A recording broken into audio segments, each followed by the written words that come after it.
Хүрээлэн амьд ертөнцийн цуврал ээлжид нэгэн дугаараа эхлүүлж байна. Энэ удаа бид Завхан аймгаар аялсан ахуй байгалийн тэмдэглэлээ төлөвлөлнө.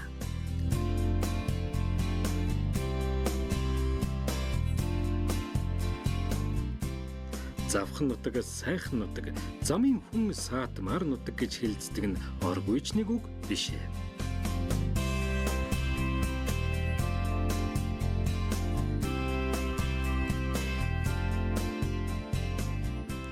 Замын хүн саатмаараа Завхан нутгийн зүг хөлгийн жолоо залсан манай нэвтрүүлгийн баг эдрийн голын ирэг дээр ирээд байна.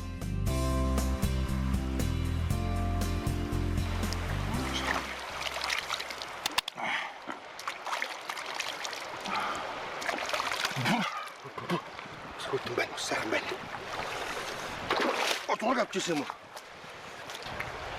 Хүрээлэн амьд ертөнцийн цувралын зургийн баг Завхан аймгийн Ихөө сумын нутаг эдрийн гол дээр ирээд байна. Эдрийн гол маань Хангаан дурууны салбар тархтай хараас их аваад эдгэр тэлмэн тосон цэнгэл их уул гэж ингэж урсаад хоошоо эргээд сэлэн мөрний цутгал болж очино. Тэгээд цаашаага мэдээж хил даваад байгаль дадаад очино. Сая миний замын тоос арилгаж угаад үлдсэн энэ ус явсаар байгаад байгаль дадаад очино гэхээр бас сонирн байгаа үз. Бид ягаад эдрийн гол дээр өглөө гарнаар угаад угаагаа зогсож байгаа юм бэ гэвэл урд нь зорж очиагүй хүч зурглаагүй нэгэн аймгийг анх удаа зорио яваа маань энэ бол Завхан аймаг. Бидний аяллаа зургийн төлөвлөгөөнд Завхан аймагт мэдээж төрийн тахилгад их отгон тэнгэр хайрхан тусгай хамгаалтай газар нутаг тэр хавийн байгаль дуут нуур буянтын гол гэсэн газруудаар зураг авалт хийхээр төлөвлөж байна. За мөн улагчдын хар нуур хэмэх байгалийн өрмөс тогт зүрхээ сонирхолтой сайхан нуур байгаа. За ингээд замын тоосоо арилгацсан гар нүрээ угаацсан. Одоо эдрийн голоо өгсөд дургшаага замдаа гарыг.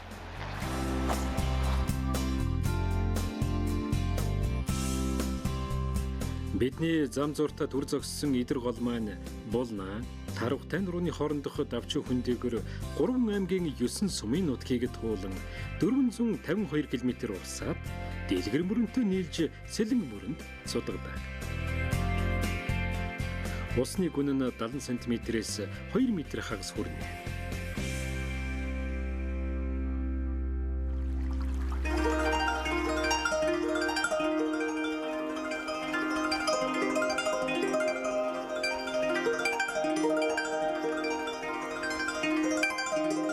Голын эрг орчмын гүйхэн усанд сүргэлэн яваа жарахануудыг харав уу?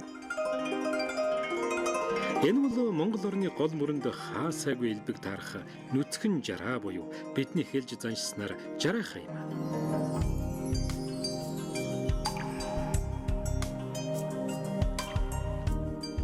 Жарааг хараагүй хүн үгүй шихэн боловч энэ жижигхэн загсны тухай бид бараг юу ч мэддэггүй шүү дээ. Суусууд овгийн нүцгэн жараа загас Британаас зүүн Сибирь хүртэл Евразийн ус голоор өргөн тархжээ. Цэвэр, хүйтэн, хүчил төрөгчөөр баялаг усанд сүргэлж амьдардаг учраас жараа байгаа гол цэвэр байна гэсэн үг. Нүдний үзүүрт жирэлзээд өнгөрдөг жижиг биенийх нь урт ердөөл 7-оос 10 см буюу хүний хуруунаас тоомгүй. Ургамал ээж амьтныч гаралтай идэж голохгүй иддэг бяцхан жараа өөрөө махчин загснууд төдийгүй шуудын холбол.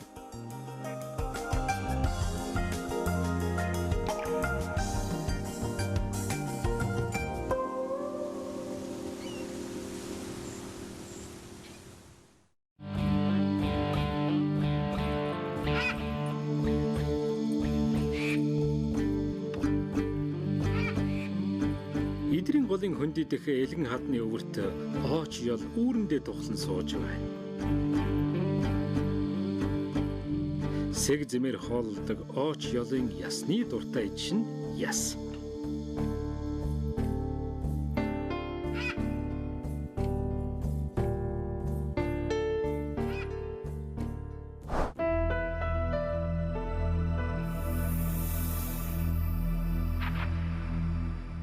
Очиол эдсэн ясаа шингэн үүрэндээ амарч суух зуурт хадны хормоодох өвсөн донд Бамбай хоншорт мөгөө олзоохан явааны нэ.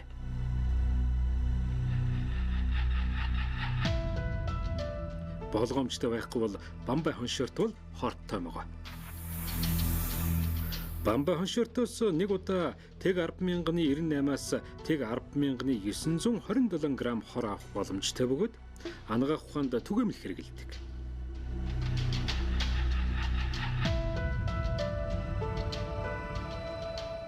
Харин энэ могойн тийм өчүүхэн хоронд өртсөн жижиг шувуу 2-3 минутын дотор ам тавьдаг.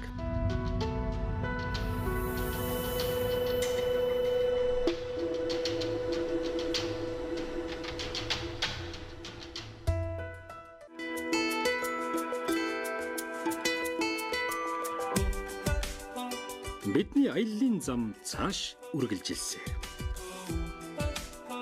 Зам зууртаа усны голд унтарсан бусдын машин тэргэнд туслана. Бас өөрсдийнхөө унаа тэргэнд гарсан багсаг гэмтлийг ч засварлана. Хадаж чулуу, ус гол, дов сундуул, донцолгоо дэржиг нүр ихтэй завхны замд унаа тэрэг найдвартай байх нь энэ тэргүүний дүр мэн. Айны зам цааш үргэлжилсээр Улаанбаатараас баруун тийш 1100, Улаастайгаас умард зүгт 110 км дорших сайхан нуурын захад бид ирлээ.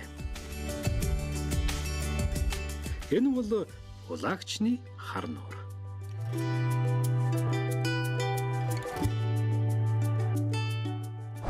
Захуй аймгийн төдийгүй манай Монголын үзэсгэлэн сайхан байгальтай нэгэн газар бид ирээд байна. Хангаа, говь, тал хэрийг 3 бүсийг хамтдгаа за дэрэгдээ ийм гүн цэнхэр нууртай газар бол Улаагчны хар нуур. Улаагчны хар нуурын тухай хэдэн сонирхолтой баримт хэлье. Талбай хэмжээгээрээ бол энэ нуур Улаанбаатарын талбайтай дүүцэх дөхөж очихоор хэмжээний ийм том нуур. За миний ард харагдаж байгаа бол хоёр арлынх нь нэг том арал нь харагдаж байна. Улаагчны хар нуурын тухай бас нэгэн сонирхолтой баримт бий. Энэ нуурын уугуул эндемик загас биш харин харь зүйлийн загсыг доктор Дулмаа Тэргүүтэй манай Монголын судлаач эрдэмтэд амжилттай нотгшуулсан байдаг. Харин энэ тухай судлаачийн үг булангаар үргэлжлэх болно.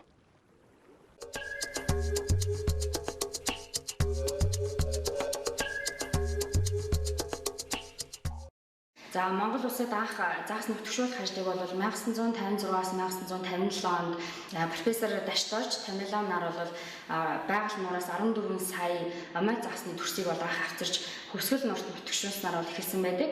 За улсын хэмжээнд загас нутгшуулсан ажлуудын үр дүнгээс бол Ахтамж Дулмаагийн 8 нурт нутгшуулсан фэлд загас, Захуй аймгийн Улаагчны хар нурт нутгшуулсан фэлд загаснууд бол өнөөдрийн хүртэл бол маш эрчимтэйгээр өсөж хөгжсөн байгаа.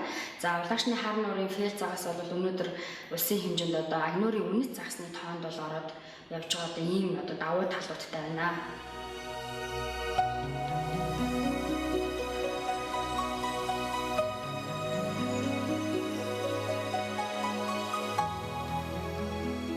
Омуйл болон цагаан загас нутагшуулсан Улаагчны хар нуураас жил бүр тодорхой хэмжээний загас агнадаг. Сүүлийн жилүүдэд байгалийн болоод хүний зохицуулалтаар нуурын загасны тоо толгой буурсан гэж хамгаалтын захиргааныхан ярьж байна.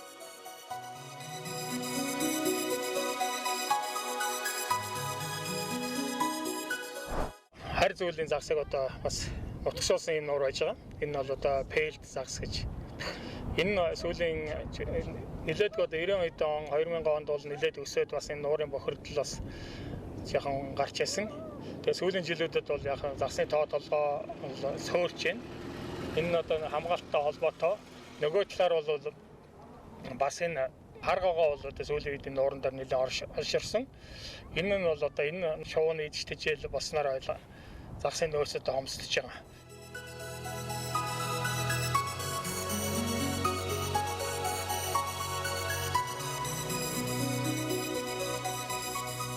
Хар нуурын гадаргуугийн талбай 575 амдэрвэлжин км. Харин урт нь 25 км, өргөн нь 7 км гэж лавлах номуудад бичжээ. Энэ хуурай тоонуудыг бодвол сансраас авсан гэрэл зураг нуурын тухай илүү бодиттой дүрслэл, барьцтай төсөөлөл танд өгнө. Энэ бол дэлхийн 14 улс хамтран ашигладаг олон улсын сансрын станцаас 2006 оны намар авсан зураг юм. Харин энэ бол Америкийн сансар судлалын үндэсний газар NASA-гийн ажилтан Микон Скоттын 2010 онд буулгасан зураг. Тэртээ дээрээс дурандсан эдгээр гэрэл зургууд дээр улагчны хар нуурын их баг авгаш гэж нэрлэдэг том жижиг хоёр арал тодхон харагдаж байна.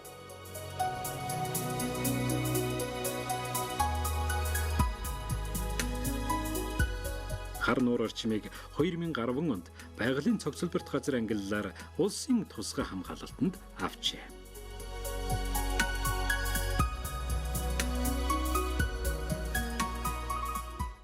За улагчны хар нуурыг 2010 онд улсын тусгай хамгаалтанд аваад 11 оноос манай захиргаанд хариуцлал ажиллаж байна. Энэ нуурын авсан үндэслэл нь бол бор харийн элс, үүний дагавх байгаа улагчны хар нуур, баян нуур эдгээр усуудын нууруудын ихийг хамгаалах, мөн энэс гарч байгаа голуудын ихийг хамгаалах, мөн цаашд нь аялал жуулчлалыг хөгжүүлэх зорилгоор улсын тусгай хамгаалтанд авсан байдаг.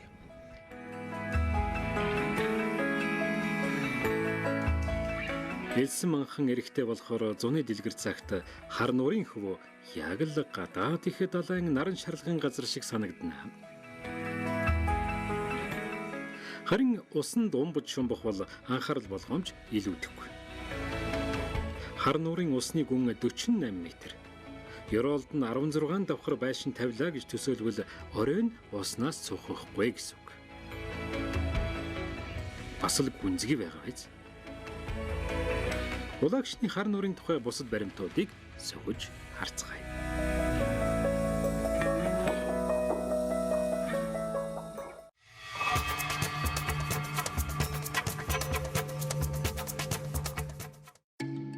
Баримт 1. Улагчны хар нуур нь далайн түвшнээс дээш 1132 м-д оршино. Баримт 2. Эрг орчимдөө Монгол орны байгалийн бүх бүслүүрийн шинж төлөвтэй хар нуур нь цэнгэг ус нуур юм. Баримт 3. Хар нуурт 13 зүйл нүүдлийн шувуу өндөвлөн зусдаг.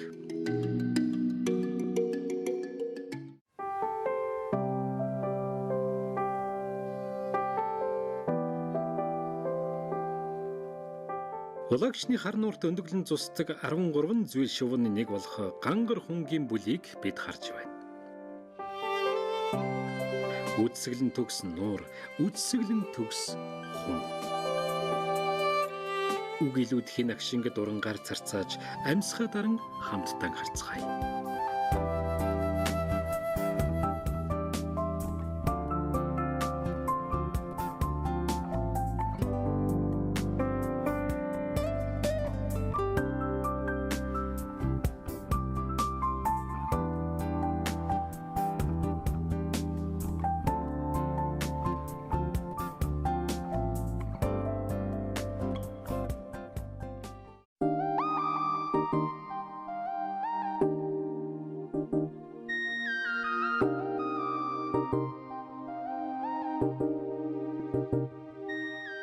Одоо бид Атхан сумын нутаг Буянтын голын их гэдэг газар ирээд байна тийм үү? Тий. Одоо ингээ харж байхад бол Буянтын голтойгоо холбоотой зарим нь холбоогүй олон жижиг нуурууд байдаг юм байна. Ер нь Отхон тэнгэрийн дархан цаазд газрыг өргөжүүлэхний төсөл яваад байгаа шүү дээ. Батмайд хаа. Тий. Одоо энэ бидний ирээд байгаа газар бол тэр шинээр өргөжүүлэх гэж байгаа газар нутаг мөн үү? Мөн одоо ер нь бол одоо өргөжүүлэх газрын клинс дээр ирээд байгаа. Ингээд энэ дээрээс ингээд соронгийн руу энэ жишээнд хойд ор завг дэл уянтай их гэлгар гэдэг орно.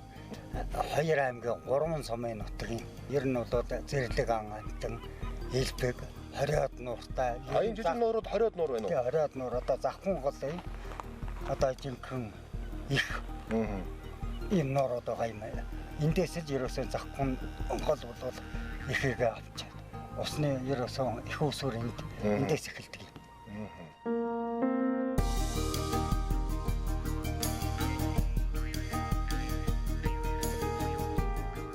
Буянтхолын их орчмын нууруудыг завхан голын усны горим нөөцөд өгүүлшгүй өндөр ач холбогдолтой гэж судлаачид хэлдэг. Тийм ч учраас буянт холын их түүний цутгалууд цах лайд, гялгар, холбоо, загаст толгойд нууруудыг хамгаалтанд авснаар цэнгэг усны ариван их нөөцийг хадгалан авч үлднэ гэж үздэг.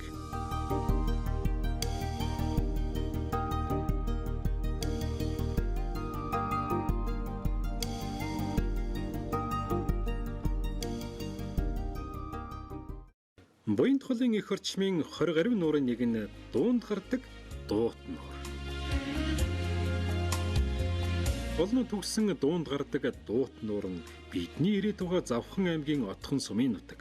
Отхон тэнгэр хайрхан уулын зүүн хойно орших энэ нуур юм.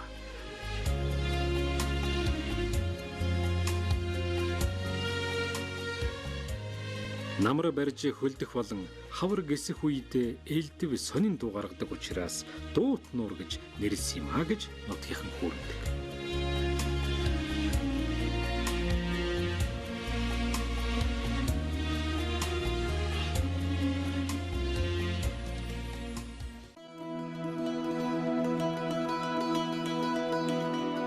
Харин энэ бол Отхон тэнгэр уулын дуут нуураас эсрэг өвөрт нь орших өвөр бадар хундаг нуур. Шүтэн уулын өвөрт орших энэ ариун ус далайн түвшнөөс дээш 3400 орчим метрт мэлтэлсэн байна.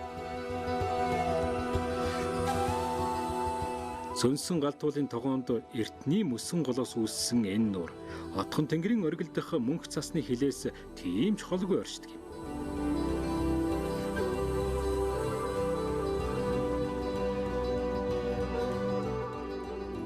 За бид одоо Хангаан нурууны ноён оргил төрийн их тахилгатай хайрхныхаа яг өвөртөн хүнээр бол одоо их хитэн шахуу нилээн дээр гарч ирээд сууж байна.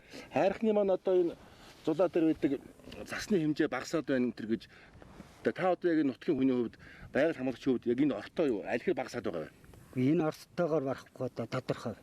Тэгээд энэ засны хэмжээ бол үнэхээр нэнгэрсэн, багтсан, шуурганд маш их тоосвсдаг. Тэгээд энэ ууланд бол одоо тэр газрын шороо нөмөрдөж харагддаг юм болов. Тэгээд тэрнээс юм болоод засны хэмжээ нь багтаж мөсрүүгээр ер нь багтаж байгаа. Одоо энэ цагаан цас чинь бол өөрөө нарны гэрлийг ойлгож ер нь нарны хувцас чинь цагаан байдаг, нарны малгай бага бахын цагаан байсан. Харин хар хувцас бараа юм чинь бол бараа өнгө чинь бол нар гэрэл шингээдэг шүү дээ. Тэгэхээр тэр тоосноос болсон энэ сэв тартаг энэ төр бол яалчгүй цас нэмгэрэхэд бол нөлөөлнө л дээ тийм үү? Тэг нөлөөлөлгүй яг одоо энэ цагаан юм чинь бол нарны альчиг илүү татдаг цагаан дуу хөтлөл өвлөх тордог шүү дээ.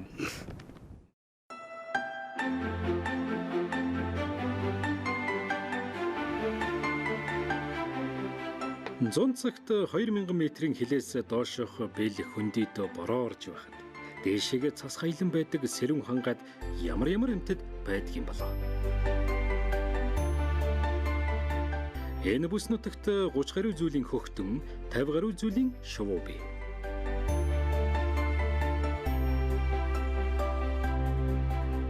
Хүйтэн бороо шивэрсэн энэ өдөр усны нөмрөг бүргэдийн бие гүйцэхт өгсөн ангаахай ээжигээ хүлээн модны мөчөр дээр цаг нөхцөн суугаан энэ.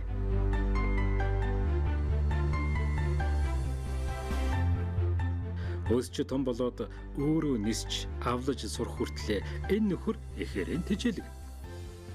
Усны нөмрөг бүргэдийн идэж хоолны ихэнх нь загас болохоор их бүргэд буянт холын их цах лайд загаст толгой нуурыг зорин одоо бичээ.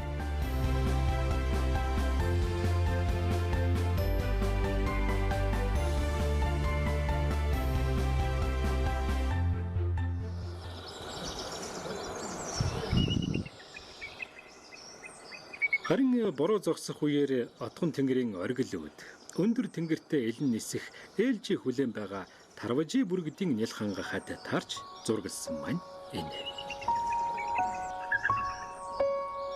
Усны нөмрөг бүргэдээс Тарважи бүргэдийн идэж хоол эрс өөр. Тарважийн зоогонд тарвага, зурам, үлийн цагаан огтон зэрэг мэрэгчд голлоо.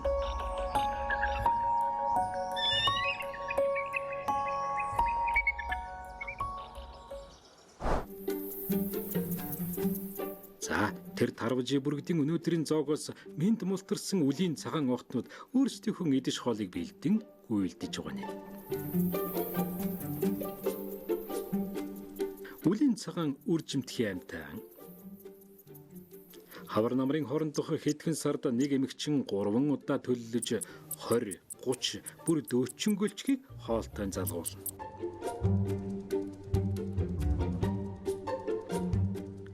Нялх гөлчгийн 14 хоногийн дараа сүүнээс гарч өвс ногоо идэн бие даан амьдрна. Үлийн цагаан огтн буюу цайвар үлийг бэлчээрийн дайсан гэж манай малчид мөн чи хад үздэг дээ. Тэгвэл цайвар үлий буюу үлийн цагаан огтн талхээрийн экосистемд ямар нөлөөтэй вэ?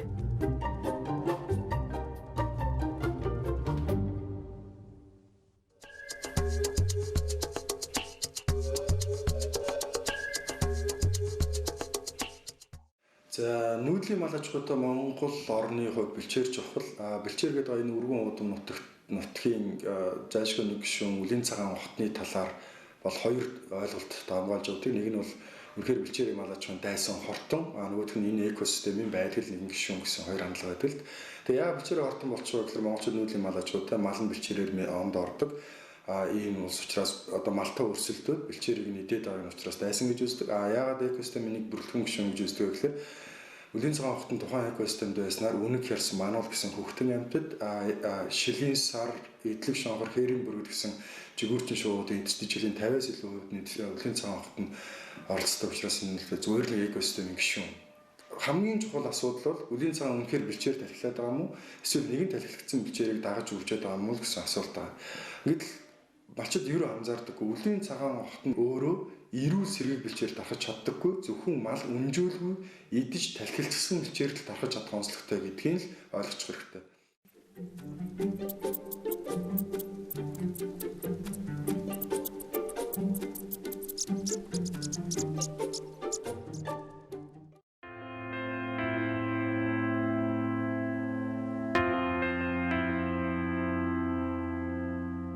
Үлийн цагаан огтноос илүүтэй хүн бидний хэдий идсэн мухар сүсэг байгальд үзэшгүй муухай хор хохирол учруулж байгааг Одхон тэнгэрийн дархан цаазад газрын байгаль хамгаалагч халаглан байж харууллаа.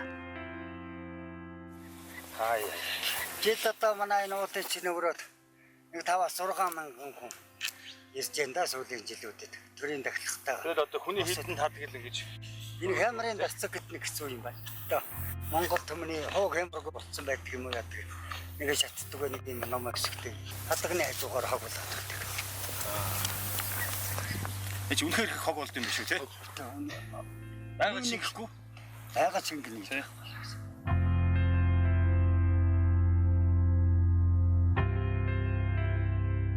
Байгальд шингэдэггүй. Нийлэг дээр хийсэн мянган хадаг тоон хог болон шүтэн хайрхныг бузралж байна. Одоо ингэж тарууган гэдэг энэ хээр хайсан энэ хажуулуун дүлгсэн хадгийг ингээд хадганд ороолтоод ингээд нөхрүүгөө чирээд орчт юм байна.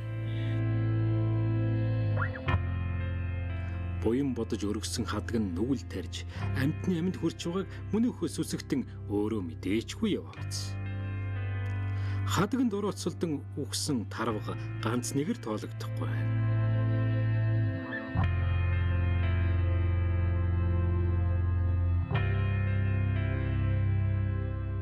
Хээр хөдөө аялах, байгальд гарах сайхан. Сүсэглэх, шүтгч буруу биш. Харин их байгальд ээлтэй аялахыг хүрээлэн амьд ертөнцийн цуврал завхан нутгаас бэлтгэсэн нэвтрүүлгийнхээ төгсгөлд дахин уриалж байна.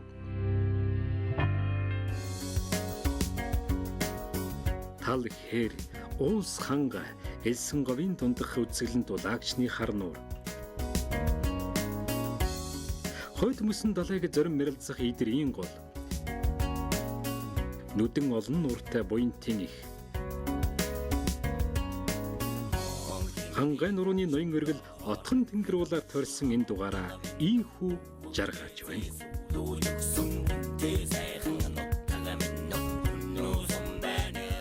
Ахуй байгалийн аяллаар ахин уулзтлаа. Түр баяртай.